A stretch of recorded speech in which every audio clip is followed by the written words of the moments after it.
avoir une intervention de comblement sinusien, intervention qu'on peut appeler sinus lift ou greffe sinusienne. Il s'agit d'une intervention qui est réalisée sous anesthésie locale très fréquemment et qui dure environ de 15 minutes à une demi-heure.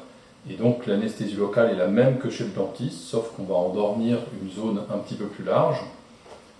Vous n'allez pas avoir de douleur pendant l'intervention, autant vous allez sentir que l'on travaille, mais ça ne va pas être des sensations douloureuses.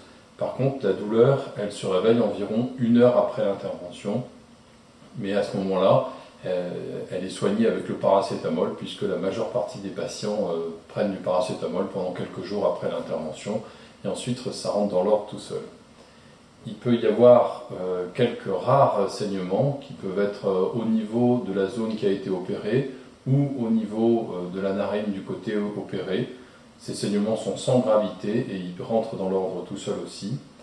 Par contre, ce qui est très fréquent, c'est un œdème de la joue, c'est-à-dire un gonflement avec parfois une ecchymose, c'est-à-dire une coloration bleutée de la joue, qui peuvent survenir quelques jours à quelques semaines. Donc c'est pour ça qu'on recommande du repos après l'intervention, c'est-à-dire de diminuer aussi les activités sociales pendant 5 jours à 1 semaine, afin que tout rentre dans l'ordre. Alors les complications sont rares, néanmoins elles peuvent toujours arriver. Il peut y avoir des infections au niveau de la zone opérée qui va se matérialiser par une reprise des douleurs, une reprise du gonflement, et donc dans ces cas-là il va falloir reconsulter à notre cabinet. Il peut y avoir aussi une extériorisation des particules de biomatériaux, soit par le nez, soit au niveau de la cicatrice. C'est des petites particules blanches qui peuvent ressortir. Dans ces cas-là aussi, il faut reprendre contact avec notre cabinet.